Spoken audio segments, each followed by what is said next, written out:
Boy. And today we're going to be talking about the financial benefits of owning a home. Now, I know a lot of you guys out there are in real estate or you own a home, and there's a lot of people that don't. So, on this one, this is for the people that don't own a home. So, and people who are maybe own a home, but they're on the fence like, oh, is this a good deal or not? So, I'm going to talk about the financial benefits of owning a home. Now, one reason homeownership is viewed so highly is because owning a home is a significant wealth building tool. All right. It also provides meaningful financial stability over renting by locking in your monthly housing payments for the length of your home loan. So when you rent from year to year, you don't know if your rent no, I take that back. Count on each year your rent going up. Okay, just count on that. Count on each year your rent going up because that's what's happening, especially in Philadelphia. In Philadelphia, we've seen an increase in rents. The rents are as high as they ever been, and we're going to continue to see rent increases. Why? Because homeowners or landlords just got an increase in their bill. Where? Because of taxes. All right. What they did is they looked at the taxes all over again. They did a reestimation, and they're basically raising everybody's taxes. I think the average is like 31%. So if you're renting right now, you can definitely bet the next time your lease comes up, what's probably going to happen is you're probably going to see a rent increase. All right. So it makes more sense to buy. A lot of people, oh well, don't buy. Interest rates are high. Well, your interest rate, okay, and the interest is what? Let's define what that is. Is when you pay your mortgage, okay? Some of it goes to the interest and some of it goes to your principal. When you're renting, all of it is interest. It's 100% interest. So that's why it kind of baffles me sometimes when people say, "Oh, well, the interest rates are high," but if you're a renter, then your interest rate is 100%. All right, let's keep on going. All right. So there's a article in Forbes. This article in Forbes explains understanding the potential benefits of home ownership helps individuals to see the value of owning property instead of renting. Household wealth among homeowners is a whopping 1,469% higher on average compared to renters, excluding home equity, making the allure of home ownership even more enticing. So, if you want to be successful, what should you do? You should do what successful people do. And by the stats, successful people own their homes. Now, yeah, there's a debate out there. You got Grant Cardone. You got some other folks out there, and you may hear this on the internet. Hey, don't buy rent. Don't buy rent. But what they're not telling you is that they own property too. They own real estate also. Okay. So even if you're like, hey, I want to rent, because there are reasons to rent. Maybe you're only going to be in town for a week or two or a couple of months, and this is not your primary residence, or you just moved to an area and you want to see the lay of the land. There's a ton of reasons. Well, no, there's not a ton of reasons. There's some reasons to rent. Okay, but if you want to be successful, the successful individuals own real estate, whether that's their real estate or whether that's their primary residence. Okay, so over time, oh, I didn't mean to do that over there. All right. Over time, owning a home not only help boost your own net worth, but it also sets future generations up for success as you pass the wealth down. Okay, that may be why in the report, in this mad report, it says most Americans, 78%, still associate home ownership with the American dream. And nearly two-thirds of Americans, 65%, see home ownership as a means of building intergenerational wealth. And that makes sense. So, what this is saying here is that, okay, yes, if you want to be successful, see what are the habits of successful people. And by the statistics, successful people are homeowners. So if you want to be successful, you need to buy a home. It says that's one of the habits of a successful person, according to the stats. Okay. It also sets your kids up also. Because if you don't own a home, they probably won't own a home either, because people don't get what they want, they get what they demand. What do they demand? What's their standard of living? Okay? It's something that they like to talk about in personal, in what is it called? In self-help books, where you have a temperature, and your temperature is like how you kind of see yourself.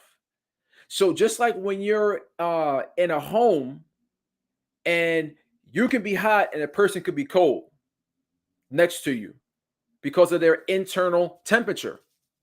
But if you're too hot, what are you going to do? You're going to go and you're going to turn the air on, which brings the temperature down. If you're cold, you're going to go turn the air on and bring the temperature up. Well, that's the same thing with people with their standard of living. Okay. If, for example, I have a certain standard of living. Okay. If my standard of living goes below that, I'm going to do what I need to do within measure. I'm going to do what I need to do as far as to get myself back up. For example, I may have to jump up there and drive Lyft or drive Uber until I pass out, okay, in order to be at my temperature. But now, if you take me and you put me, like I was watching Beverly Hills Listing, I don't need that. I don't I don't need that. So if somebody put me in a Beverly Hills mansion, yeah, I'll stay there, but I'm not going to do anything for it because that's not my standard of living. I don't need that. Okay? To me, and this is just to me, why would I have all of this land and all of it, like that big old house, to do what? But that's just me, okay? Now, somebody, for example, that maybe come from that, and I'll just use an example, like for example, Donald Trump's son, okay? That Beverly Hills, 1,000,000,001 acres, that might be his standard, okay? So anyway, without going into that rabbit hole, okay, you want to set it up that according to the numbers, successful people buy homes. So you want to get a home not only for yourself, but also so you can show other your kids and everybody around you who's connected to you, hey, this is what you need to do. Okay. So let's continue. Now, here are some non-financial benefits of home ownership. All right. So while the financial benefits of owning a home are important, becoming a homeowner impacts you on a social and emotional level also. All right. So there's a guy named Mark Fleming. He's the chief economist for First America. Okay. And what he says is that buying a home is not just a financial decision, but it's also a lifestyle decision. And that's true. It is a lifestyle decision. Okay. Um, your home provides feelings of accomplishment, responsibility, and more. Okay. So here are, well, there's 10 benefits of home ownership. All right. A few of the non-financial advantages include providing you with more freedom or control over your living space. Because when you rent, you can't do anything without getting permission.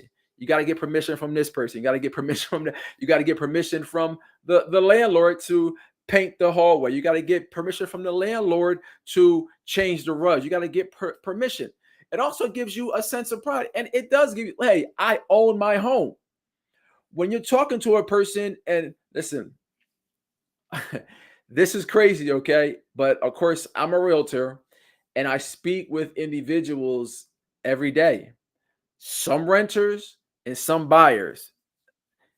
Listen, every realtor who sees this can probably attest to this. When somebody calls me on the phone, I can tell by the way they speak if they're a homeowner or not.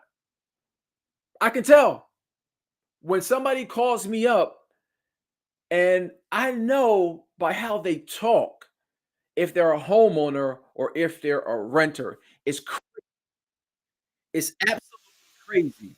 Now my phone, um turn it off. Okay. So I don't know how that is, but I can tell if somebody is a renter or if somebody is a buyer or a homeowner. It's crazy. All right. So you got it provides you greater freedom. It also gives you a sense of pride, and it also helps community engagement. It does, because there's something called the broken window. I think it's like the broken it's the broken window syndrome, or the broken window something. Okay. But what it says is that when you have an area and the window is broke, if you don't fix it, then what's going to happen is it'll be easier for people to do other things like break other windows and do damage to the property. It's easier for people to downgrade the area because of that one broken window. Okay. If you own something, it's just like when you're driving.